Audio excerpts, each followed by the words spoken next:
వరంగల్, ఖమ్మం, నల్గొండ జిల్లాల graduate MLC ఉప ఎన్నిక షెడ్యూల్ విడుదలైంది. కేంద్ర ఎన్నికల సంఘం విడుదల చేసిన షెడ్యూల్ ప్రకారం మే 2న ఉప ఎన్నికకు నోటిఫికేషన్ ప్రక్రియ ప్రారంభం కానుంది.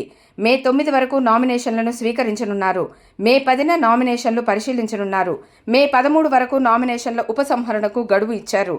మే 27న ఉదయం 8 గంటల నుంచి సాయంత్రం 4 గంటల వరకు గ్రాడ్యుయేట్ ఎమ్మెల్సీ ఉప ఎన్నిక పోలింగ్ జరగనుంది.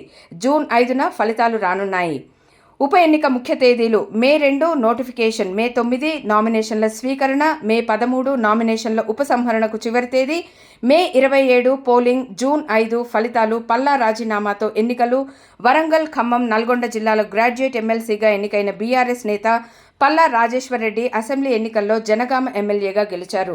దీంతో ఆయన ఎమ్మెల్సీ పదవికి రాజీనామా చేశారు. ఫలితంగా మండలిలో గ్రాడ్యుయేట్ ఎమ్మెల్సీ స్థానం ఖాళీ అయింది. దీంతో ఉప ఎన్నిక అనివార్యమైంది. కాంగ్రెస్ అభ్యర్థిగా తీన్మార్ మల్లన్న. ఈ ఉప ఎన్నికకు కాంగ్రెస్ ఇప్పటికే తమ అభ్యర్థిని ప్రకటించింది. జర్నలిస్ట్ తీన్మార్ మల్లన్నకు టికెట్ కేటాయించింది. 2021 మార్చి 14న పట్టభద్రుల ఎమ్మెల్సీ ఎన్నిక జరగ్గా ఆ సమయంలో మొత్తంగా 76 మంది వరంగల్, ఖమ్మం, నల్గొండ పట్టభద్రుల ఎమ్మెల్సీ స్థానానికి పోటీ పడ్డారు. ఇండిపెండెంట్గా బరిలో నిలిచిన తీన్మార్ మల్లన్న టఫ్ ఫైట్ ఇచ్చారు. పల్లా రాజేశ్వరరెడ్డి, తీన్మార్ మల్లన్న మధ్య హోరాహోరీ పోరు నడవగా చివరకు పల్లా రాజేశ్వరరెడ్డి విజేతగా నిలిచారు.